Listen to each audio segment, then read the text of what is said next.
नमस्कार। तो देखिए, टॉपिक है हमारा सेट्स समुच्चय।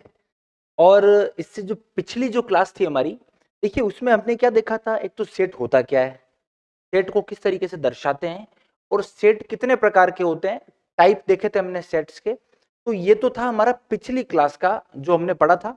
अब देखिए इस क्लास में हम क्या पढ़ने वाले हैं। देखिए सेट होता क्या है समझ लिया, तो अब सेट में कुछ ऑपरेशन के बारे में हमें पढ़ना पड़ेगा, कुछ संक्रियाएं पढ़नी पड़ेगी। जैसे कि उसमें यूनियन होता है, इंटरसेक्शन होता है, डिफरेंस निकलता है, और भी बहुत सारी चीजें हैं। लेकिन आज जो है हम तीन चीजों पर डिस्कस करेंगे, यूनियन, इंटरसेक्शन और डिफरेंस।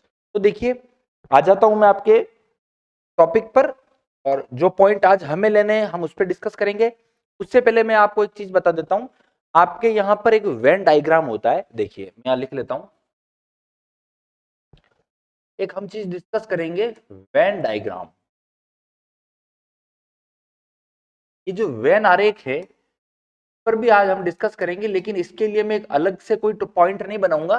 जब हम क्वेश्चन सॉल्व करेंगे तो उसी के अंदर देखिए यूनियन, इंटरसेक्शन, डिफरेंस जो भी हम फाइंड करेंगे वो वेन आरेख से भी ज्ञात किया जा सकता है, फाइंड किया जा सकता है। उसमें क्या है, ये और इजी होता है समझने के लिए। जब आगे जब हमारे पास क्वेश्चंस आएंगे इससे रिलेटेड, तब आपको समझ आएगा कि वेन आरेख कितना इंपॉर्टेंट होता है। तो यह क्वेश्चन के साथ ही मैं आपको समझा दूंगा। अब देखिए हम आज पढ़ने वाले हैं ऑपरेशन ऑन सेट्स। ये आज हमारा टॉपिक है, समुच्चयों पर संक्रियाएं। क्या है हमारा टॉपिक आज? समुच्चयों पर संक्रियाएं।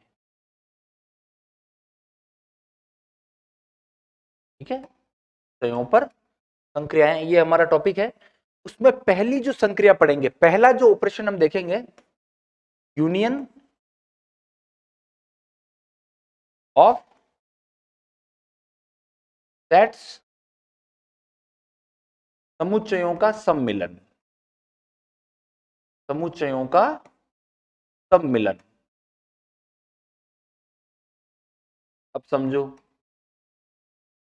पहला जो ऑपरेशन, पहली जो संक्रिया हम पढ़ रहे हैं वो है हमारा यूनियन।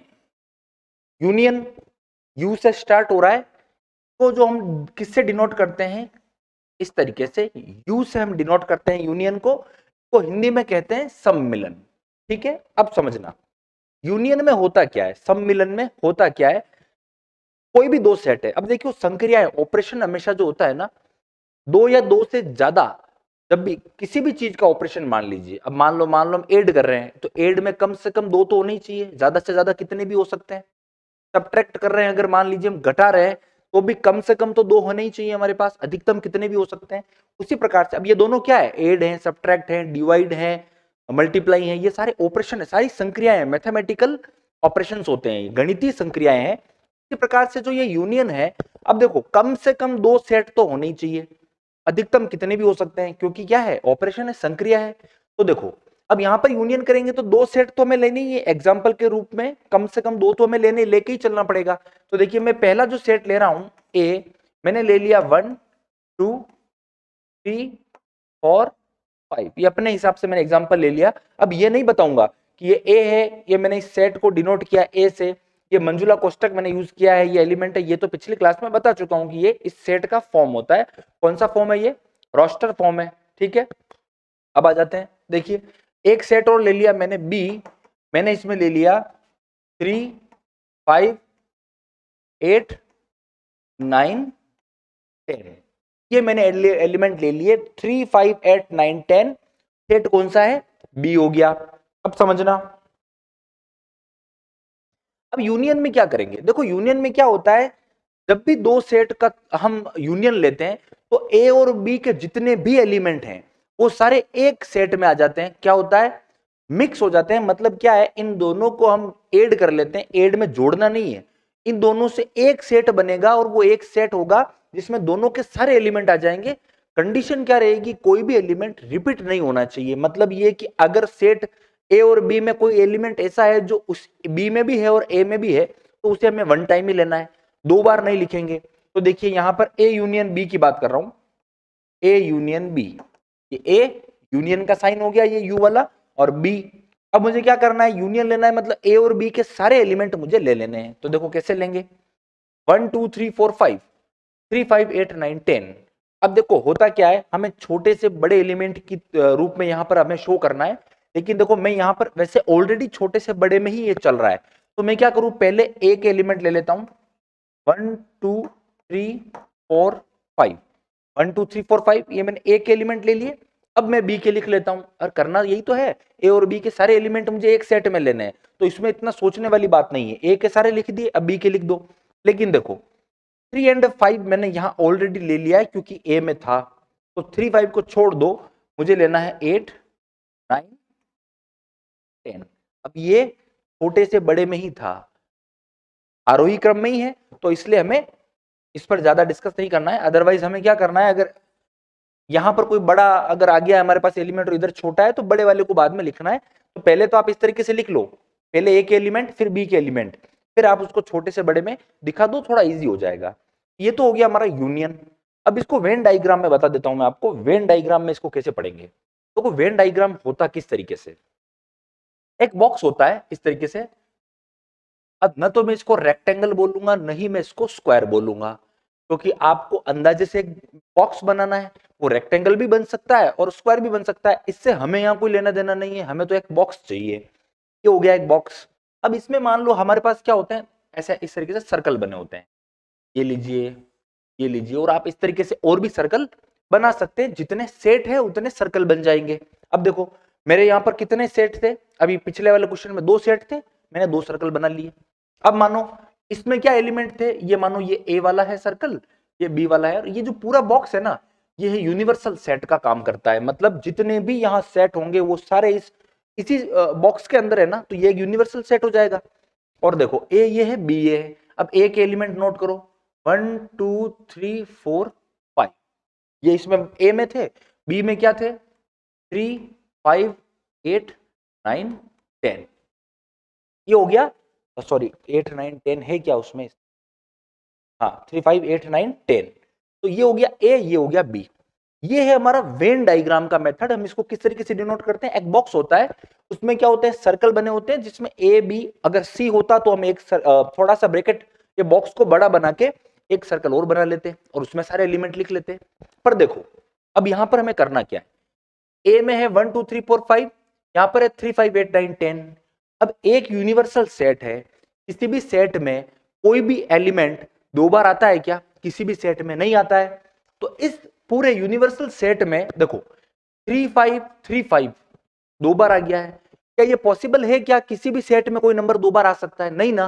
तो इसका मतलब ये 3 5 3 5 हमें एक टाइम में लिखना पड़ेगा।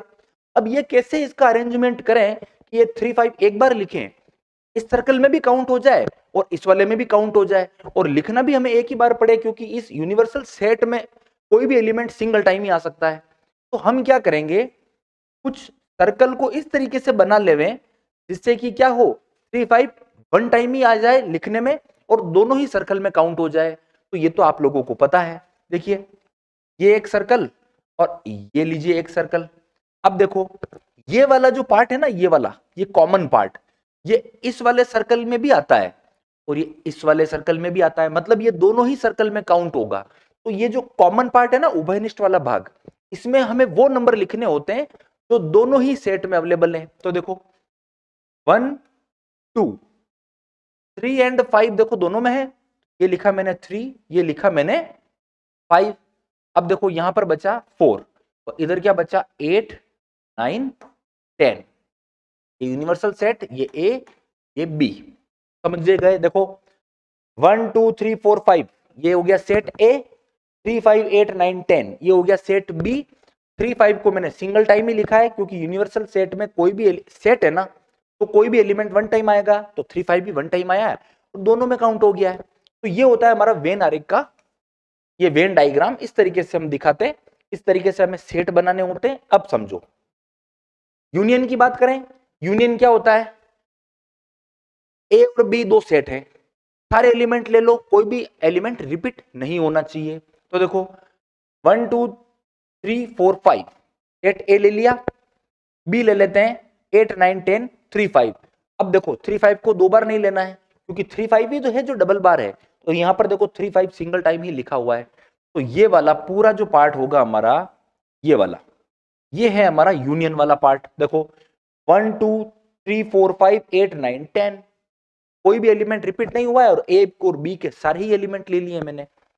इसको मैं बोलूंगा ए यूनियन बी। ये हमारा ए यूनियन बी हो जाएगा। ये बाहर वाला जो एरिया है ना, इसमें बहुत सारे नंबर हो सकते हैं, इनफाइनाइट तक इस बाहर वाले ब्रैकेट में, इस बाहर वाले इस बॉक्स में नंबर हैं, क्योंकि ये तो यूनिवर्सल सेट है ना, यूनिवर्सल सेट का तो कोई लिमिट ही नहीं होता है। तो ये हमारा है वेन डायग्राम का प्रारूप होता है, इस तरीके से वेन डायग्राम होता है। तो हमारा पिछला क्वेश्चन था, उसका वेन डायग्राम कुछ इस तरीके से बनेगा। क्लियर? अब देखिए दूसरा ऑपरेशन पढ़ेंगे, इंटरसेक्शन। देखिए बात कर लेते हैं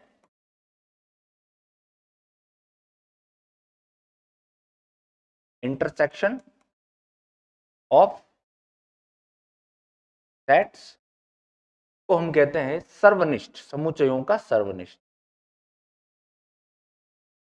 समुच्चयों का सर्वनिष्ठ। बात को समझिएगा आप थोड़ा सा। यूनियन पढ़ा, ए और बी के सारे एलिमेंट लेने, कोई भी रिपीट नहीं होना चाहिए। ये वेन डायग्राम इस तरीके से होता है। और यहां पर देखो जब भी कोई कॉमन एलिमेंट होता है तो हमें क्या करना है, ऐसे उभयनिष्ठ भाग ले लेना है, जिससे कि वो पूरे यूनिवर्सल सेट में कोई भी एलिमेंट रिपीट भी नहीं हो और दोनों सेट में भी काउंट हो जाए। तो ये तो वेन डायग्राम का प्रारूप हो गया। अब इंटरसेक्शन की बात कर रहा हूं। देखो इंटरसेक्शन को हम इससे उल्टे यू की तरह डिनोट करते हैं, ये उल्टा यू वाला पार्ट होता है। अब देखो ऑपरेशन है, मतलब कम से कम दो सेट तो होने ही चाहिए। मैंने एक सेट ले लिया, मैं वही क्वेश्चन ले लेता हूं जो पहले जो ये हमारा चल रहा है, यही वाला ले लेते हैं। ए तो ले लिया मैंने 1 2 3 4 5, क्लियर है। और देखो बी ले लेते हैं 3 5 8 9 10, ये ले लिया मैंने बी। एक सेट हो गया ए, एक सेट हो गया बी। अब हमें लेना है intersection, A intersection B. Intersection में क्या होता है, ए और बी जो दो सेट हैं उसमें से कौन से एलिमेंट कॉमन है जो ए में भी आते हैं और बी में भी आते हैं। जो कॉमन एलिमेंट है वो इस इंटरसेक्शन में आ जाएंगे। मतलब देखो अब ऐसा एलिमेंट बताओ जो ए में भी है और बी में भी है। देखो एक तो ये 3 है जो यहां पर भी है बी में, एक ये 5 जो है वो ए और बी दोनों में है। तो हमारा ए इंटरसेक्शन बी क्या हो जाएगा, 3 एंड 5 हो जाएगा। अब देखो डायग्राम, वेन डायग्राम की बात करूं तो देखिए ये एक बॉक्स बना लिया मैंने, इस तरीके से दो ये सर्कल बना लिए। क्योंकि देखो ये इस तरीके से मैंने क्यों बनाया, उभयनिष्ठ पार्ट क्यों लिया है, क्योंकि मुझे पता है कि ये जो दो सेट है ना इसमें कुछ कॉमन एलिमेंट है, और कॉमन एलिमेंट को मैं अलग अलग इस तरीके से सर्कल बना के दो बार नहीं लिख सकता, मुझे वन टाइम ही लिखना पड़ेगा, क्योंकि ये यूनिवर्सल सेट है और सेट में कोई भी एलिमेंट दो बार नहीं आता है। तो देखो 1 2 3 4 5, 3 5 8 9 10, ये लीजिए। ये मैंने इस तरीके से ए ये रहा, बी ये रहा, ये है यूनिवर्सल सेट हमारा। अब देखो यहां पर मैंने क्या कहा था, इंटरसेक्शन में क्या होता है, कॉमन एलिमेंट जो होते हैं वो हमारे इंटरसेक्शन में आते हैं। तो देखो यहां पर कॉमन वाला पार्ट कौन सा है, ये वाला पार्ट हमारा कॉमन वाला पार्ट है 3 एंड 5। तो ये हमारा क्या है, ए इंटरसेक्शन बी हो जाएगा। ये इंटरसेक्शन की प्रोसेस होती है, ए इंटरसेक्शन बी। अब देखो इंटरसेक्शन भी आप समझ लिए, यूनियन भी आप समझ लिए। अब देखो दो प्रॉपर्टी है जो आप जानते हैं, यूनियन में और इंटरसेक्शन में दोनों में काम आती है। ठीक है, देखो कौन सी, एक तो है कॉम्यूटेटिव प्रॉपर्टी,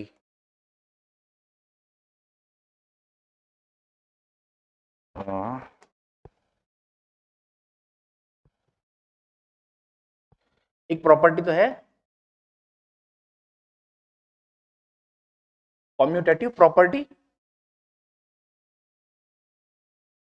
क्रम विनिमय गुणधर्म, क्रम विनिमय गुणधर्म। ये आपको सिर्फ पता होनी चाहिए कि ये प्रॉपर्टियां जो है ये यूनियन में भी लागू होती है और इंटरसेक्शन में भी लागू होती है। देखो क्रम विनिमय, आपने क्रम विनिमय पढ़ा है, आपने 10th में भी पढ़ा होगा, आपने 9th में भी क्रम विनिमय देखा होगा। कॉम्यूटेटिव प्रॉपर्टी क्या होती है, देखो क्रमों का विनिमय हो जाना। जैसे कि देखो अगर मैं बोलूं कि ए को बी से मल्टीप्लाई किया या फिर बी को ए से मल्टीप्लाई किया, मतलब कोई वैल्यू में चेंज आएगा क्या। देखो ए को बी से गुणा करूं या बी को ए से करूं, बात तो एक ही है। तो ये हमारा जो प्रॉपर्टी होती है, ये गुणधर्म कौन सा होता है, क्रम विनिमय। मतलब क्रमों को बदल देने से भी वैल्यू हमारा सॉल्यूशन चेंज नहीं होता है, ये हमारा क्रम विनिमय गुणधर्म है।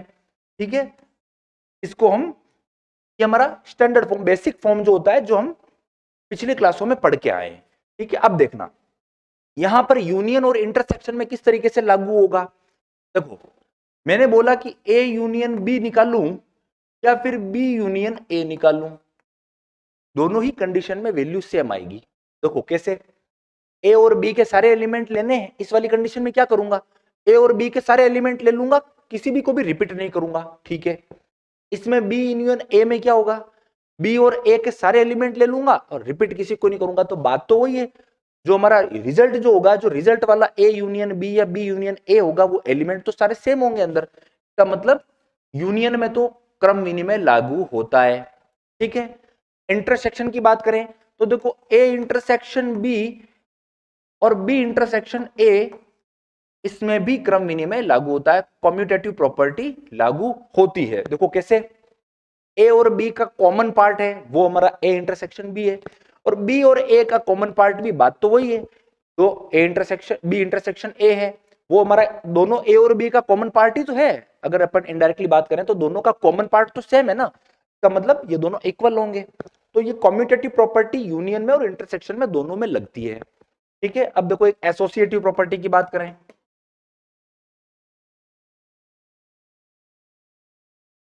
एसोसिएटिव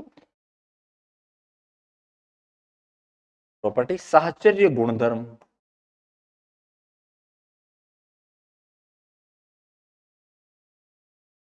ये हो गया हमारा साहचर्य गुणधर्म। अब आपने क्या पढ़ा था, बेसिक आपने फॉर्म क्या पढ़ी है साहचर्य गुणधर्म की, कि देखिए ए को बी से गुणा किया, मैंने ए को बी से मल्टीप्लाई किया और फिर इसका जो रिजल्ट आया मैंने उसको मल्टीप्लाई कर दिया सी से। ठीक है, इसकी जो वैल्यू होगी वो किसके बराबर होगी, बी और सी को मल्टीप्लाई करके फिर बाद में ए से मल्टीप्लाई कर लूं, इसके इक्वल होगी। मतलब समझो, अभी आपने तो पढ़ा होगा ए गुणा बी, इसका जो पहले तो हमने आगे वाले ए बी को मल्टीप्लाई किया, फिर जो रिजल्ट आया उसको सी से किया, और यहां पर क्या किया है, पहले पीछे वाले बी और सी को मल्टीप्लाई कर लिया और फिर ए को मल्टीप्लाई किया, दोनों में रिजल्ट हमेशा सेम होगा। तो ये वाली जो प्रॉपर्टी है इसको हम कहते हैं साहचर्य गुणधर्म, एसोसिएटिव प्रॉपर्टी। यहां पर यूनियन में और इंटरसेक्शन में कैसे काम करेगी, देखो मैं बात करूं A union B union C, A union B union C, ये किसके इक्वल होगा, A union B union C के। अब देखो इस तरीके से ये यूनियन वाली प्रॉपर्टी जो है, यूनियन में भी साहचर्य गुणधर्म एसोसिएटिव प्रॉपर्टी लागू होती है। देखो अब यहां पर इसको आप सॉल्व कैसे करेंगे, हमेशा ब्रैकेट पहले सोल्व होता है, हम जानते हैं। तो यहां पर इस लेफ्ट हैंड साइड वाले पार्ट में हमें क्या करना पड़ेगा, पहले तो ए और बी का यूनियन निकाल लो।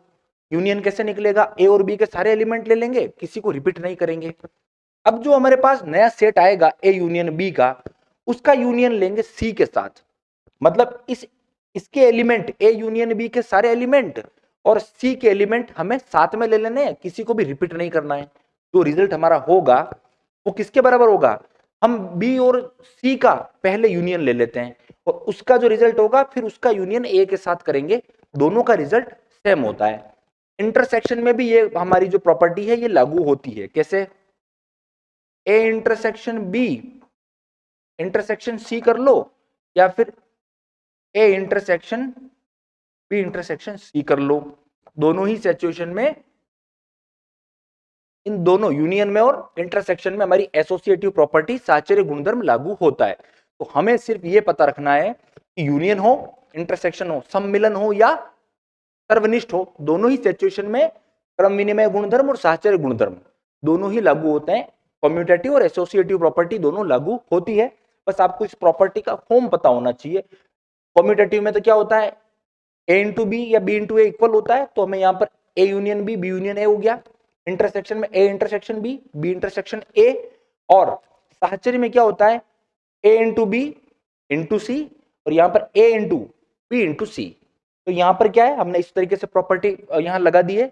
बस आपको इतना सा पता होना चाहिए, एग्जाम्पल में जब हम सोल्व करेंगे तब आपको अच्छे से क्लियर हो जाएगा। अब आ जाते हैं तीसरी प्रॉपर्टी जो है हमारी,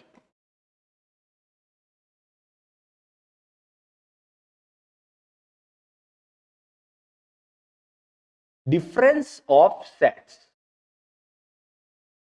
ठीक है, अब यहां पर देखना डिफरेंस ऑफ सेट्स। अब बात को समझो, यहां पर क्या है, समुच्चयों का अंतर। चलो हिंदी में भी लिख लेता हूं, समुच्चयों का अंतर, समुच्चयों का अंतर। हम इसको किससे डिनोट करते हैं, ये वाला साइन जिसको हम माइनस बोलते हैं। लेकिन यहां पर हम क्या करेंगे, माइनस नहीं पढ़ेंगे। जैसे देखो, ये लिखा मैंने ए डिफरेंस बी, हम यहां पर इसको डिफरेंस से पढ़ेंगे या फिर हम किसको पढ़ेंगे, अंतर। हम इसको क्या पढ़ेंगे, ए डिफरेंस बी, या आप पढ़ लो ए अंतर बी, ए अंतर बी, इस तरीके से पढ़ लो, कोई प्रॉब्लम नहीं है इस पर। इसको ए माइनस बी नहीं पढ़ना है। अभी ये कैसे काम करता है वो समझो। एक सेट ले लिया ए, मैंने एलिमेंट लिए 1 2 3 4 5, वही एग्जांपल चलने दे रहा हूं मैं जो पहले था हमारे पास। बी ले लिया मैंने 3 5 8 9 10, कम से कम 2 सेट तो चाहिए हमें किसी भी ऑपरेशन के लिए। तो मैंने ये 2 ले लिए, एक तो ले लिया सेट ए, एक ले लिया सेट बी। मुझे चाहिए ए डिफरेंस बी, मुझे क्या चाहिए, ए डिफरेंस बी मुझे चाहिए, ए अंतर बी मुझे चाहिए। तो देखो मुझे करना क्या है, अब यहां पर देखो मैं अपनी लैंग्वेज में समझा रहा हूं। मैंने क्या किया है, इस ए में से बी को घटा दिया है। अब घटाना बोलेंगे नहीं, लेकिन मैं यहां पर समझाने के लिए बता रहा हूं जो हमें अंदर अपने माइंड में समझना है। मैंने यहां पर क्या किया, इस ए में से बी को घटा दिया है। मतलब क्या किया, ए में से बी को हटा दिया। एक बात को समझना, 100 में से 90 को घटा रहा हूं मैं, मतलब क्या करूंगा, इस 100 में से 90 को हटा दिया तो बचा क्या, 10। और ये 10 किसका है, 100 का ही तो है 10, इसी में तो एक्स्ट्रा था 10 जो बचा है हमारे पास। तो यहां पर क्या किया है, इस ए में से बी को हटा दिया। मतलब ये कि ए में जो हमारा सेट ए जो है उसमें से उस एलिमेंट को हटा देना है जो बी में भी है। जैसे देखो 1 2 3 4 5 ये हमारा है सेट ए, इसमें से बी को हटा दो, मतलब बी का कोई भी एलिमेंट अगर ए में है तो उसको हटा दो। तो देखो बी का कोई एलिमेंट है क्या ए में, तो देखो हमारे पास एक तो है 3 एक है 5, ये बी के हैं और ए में भी है। मतलब हमें 3 एंड 5 को हटा देना है। अब हमारे पास बचा क्या, 1 2 4, हमारे पास बच गया 1 2 4, ये हमारा हो गया ए डिफरेंस बी। आसान है, ए में से बी को हटा देना है, मतलब बी का कोई भी एलिमेंट अगर ए में है उसे हटा दो। अब ए का जो भी एलिमेंट बच गया है वो ए डिफरेंस बी में आ जाएगा।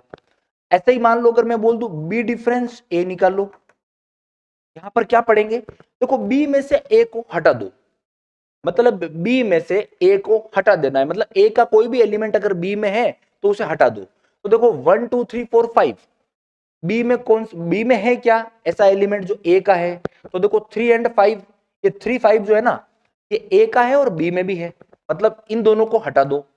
क्या बचा, 8 9 10, ये लीजिए 8 9 10, ये हो गया बी डिफरेंस ए।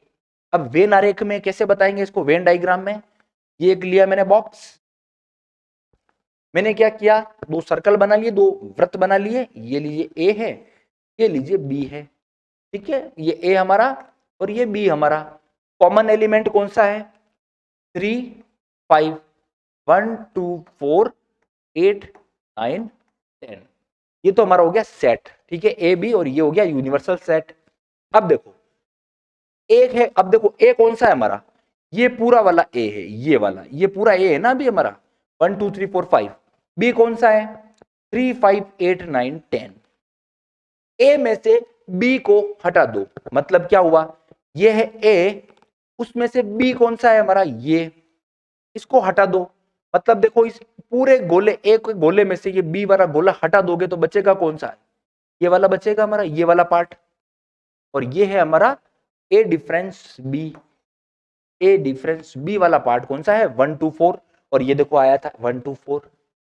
तो यहां पर वेन डायग्राम से जितने भी हमारे ऑपरेशन से वो किए जा सकते हैं और आसानी से किए जा सकते हैं। बस हमें इसकी प्रॉपर्टी पता होनी चाहिए कि हमें करना क्या होता है। तो देखो 3 प्रॉपर्टी हमने पढ़ी, यूनियन पढ़ा हमने, इंटरसेक्शन पढ़ा और डिफरेंस पड़ा, तो तीनों आसान है, दिक्कत नहीं होनी चाहिए। एक एग्जांपल आपके लिए लाया हूं, कुछ आप ही की बुक का एग्जांपल है, कुछ तो मैं एक दो आपको यहां समझाऊंगा, अदरवाइज वो आपको करने हैं और आसानी से आप कर सकते हैं। देखिए, इफ ए, ये हमें दिया हुआ है सेट ए 3 5 7 9 11, आप ही की बुक का 1.4 का 6 नंबर का एग्जांपल है ये। 3 5 7 9 11 तो सेट ए है, बी है हमारा 7 9 11 13, सी है 11 13 15, डी है 15 17। मैंने कहा था कम से कम 2 सेट होने चाहिए, मैक्सिमम अधिकतम तो कितने भी हो सकते हैं, तो यहां पर हमें 4 सेट दिए हुए हैं ए बी सी डी। हमें क्या करना है, देखो ए इंटरसेक्शन बी आप इजीली निकाल लेंगे। ए और बी का इंटरसेक्शन है, मतलब इन दोनों में से कॉमन जो है वो हमारा पार्ट होगा, आंसर होगा। दोनों में से कॉमन क्या है, देखो 7 9 11 दोनों में कॉमन है, वो हमारा इंटरसेक्शन है, ये तो आप कर लेंगे। बी इंटरसेक्शन सी भी आप कर लेंगे, इन दोनों का कॉमन पार्ट क्या दिख रहा है, देखो बी और सी में कॉमन क्या है 11 13, ये इसका आंसर हो जाएगा। इस वाले में क्या करना है ये मैं आपको समझा देता हूं। A intersection C intersection D, देखो थर्ड नंबर को समझना, A intersection C intersection D, इसको सॉल्व कर रहे हैं। अब देखो, जैसे अब एक तो एग्जांपल के साथ समझा रहा हूं। देखो एक तो है हमारा ये वाली कंडीशन, इसमें देखो क्या लिखा हुआ है, A intersection B union D. यहां पर देखो इस बी यूनियन डी के यहां पर ब्रैकेट बना हुआ है और बाहर लिखा हुआ है ए इंटरसेक्शन। जब इस तरीके से ब्रैकेट बना हुआ होता है ना, तो हम क्या करते हैं, पहले ब्रैकेट को सोल्व करते हैं, बाद में बाहर वाली सिचुएशन को सोल्व करते हैं। चाहे ब्रैकेट आगे बना हुआ है तो पहले आगे वाला ब्रैकेट सोल्व करेंगे, फिर पीछे वाली कंडीशन। यहां पर ब्रैकेट पीछे बना हुआ है तो पहले ब्रैकेट पीछे से सोल्व होगा और फिर ए का इंटरसेक्शन करेंगे, जो भी इस पे आंसर आएगा। लेकिन जब इस तरीके से खुली कंडीशन लिखी हुई है, A intersection C intersection D, कहीं पर भी कोई ब्रैकेट नहीं है, पूरा ओपन है मामला, मतलब क्या है, आप इसको लेफ्ट साइड से भी स्टार्ट कर सकते हो, राइट से भी कर सकते हो, कोई बाउंडेशन हमारे पास नहीं है कि आपको ब्रैकेट सोल्व करना है, ऐसा तो कुछ है नहीं। तो देखो मैं इसको यहां मान लीजिए यहीं से कर लेता हूं, क्योंकि जनरली हम ऐसे ही करते हैं हमेशा। तो देखो पहले मैं क्या करूं, ए इंटरसेक्शन सी निकाल लेता हूं। ए इंटरसेक्शन सी मतलब ए तो है ये, सी है मेरे पास ये। अब ए इंटरसेक्शन सी, इंटरसेक्शन में क्या करेंगे, कॉमन पार्ट लेंगे। तो ए और सी में क्या कॉमन है, देखो 3 5 7 9 11 11 13 15, मतलब मुझे यहां नजर आ रहा है कि 11 जो है ये मेरा कॉमन है ए और सी में। तो देखो ये ले लिया मैंने 11, ये मैंने क्या सोल्व कर दिया है, ए इंटरसेक्शन सी सोल्व कर दिया है। अब क्या बचा, इंटरसेक्शन डी, तो ये लीजिए इंटरसेक्शन। अब डी वाले एलिमेंट लिख लेता हूं, डी में मेरे पास क्या है 15 एंड 17, ये लीजिए 15, ये लीजिए 17। अब मुझे 11 और 15 और 17 का मुझे इंटरसेक्शन लेना है, मतलब सर्वनिष्ठ लेना है, मतलब दोनों में से जो कॉमन है उसको आंसर लेना है। 11 है एक, तो एक है 15 17, कुछ कॉमन है क्या दोनों में, कुछ भी कॉमन नहीं है जिसको हम हमारे आंसर के रूप में ले सकते हैं।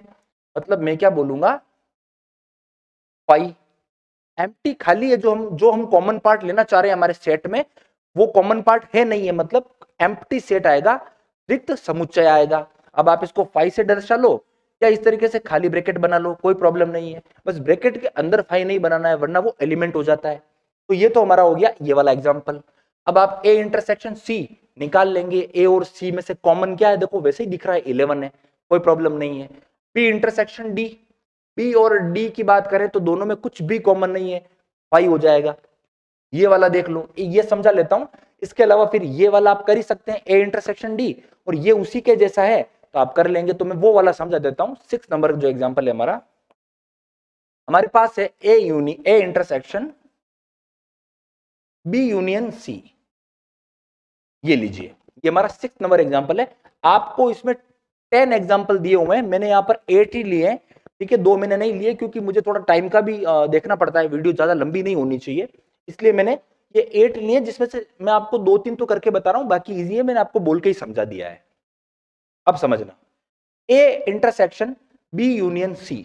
अब यहां पर पहले किसको करेंगे, ऐसा तो है नहीं कि यहां पर खुली कंडीशन है कि आप किधर से भी कर लो, कि या ये लेफ्ट से करें राइट से करें, ऐसा नहीं होगा। यहां पर हमें पहले ब्रैकेट सोल्व करना पड़ेगा। तो देखो यहां पर क्या करना है मुझे, ए इंटरसेक्शन तो ऐसा का ऐसा रहने दूंगा, पहले मैं इस वाले को सोल्व कर लेता हूं। कैसे, मुझे लेना है बी और सी का यूनियन, ठीक है, मुझे सम्मिलन लेना है बी और सी का। बी रहा ये, सी रहा ये, दोनों का मुझे यूनियन लेना है। यूनियन में क्या करते हैं, सब कुछ ले लो दोनों सेट का, किसी को भी रिपीट मत करो। तो बी और सी में से सब कुछ ले ले। तो देखो 7 9 11 13, पहले तो मैं बी का सारा लिख लेता हूं, 7 9 11 13, ये तो मैंने सी बी के सारे लिख लिए, 7 9 11 13। अब सी के लिख लेता हूं, तो देखो 11 और 13 तो आ चुके हैं, बस एक बचता है 15, ये लीजिए, ये हो गया बी यूनियन सी वाला पार्ट।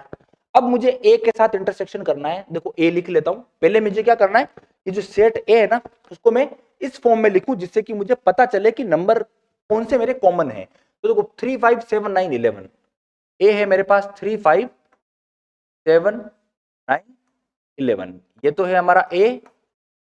इंटरसेक्शन ये है हमारे पास 7 9 11 13 15, ये लीजिए। अब मुझे इंटरसेक्शन लेना है, बताओ इन दोनों में कुछ कॉमन है क्या। तो देखो 7 9 11, ये देखो 7 9 11 जो है वो कॉमन है, तो हमारा आंसर हो जाएगा 7 9 11, ये लीजिए, ये हमारा 6 नंबर का आंसर हो गया।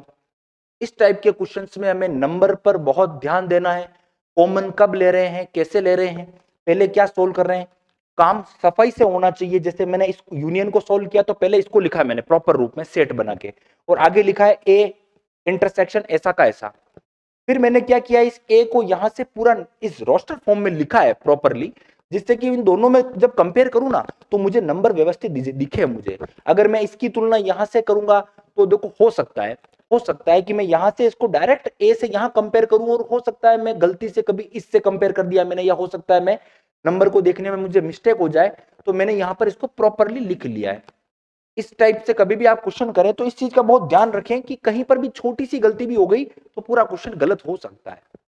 तो देखिए आज का वीडियो तो यहीं तक रखेंगे, उम्मीद करता हूं आप लोगों को अच्छे से समझ में आया होगा। 3 प्रॉपर्टी थी, यूनियन, इंटरसेक्शन और डिफरेंस, समझ में आया होगा। वेन डायग्राम भी मैंने आपको बताया है। उम्मीद करता हूं आप लोग इसी तरीके से मेरे साथ जुड़े रहेंगे।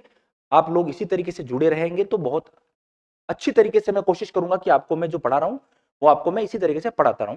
नमस्कार, धन्यवाद।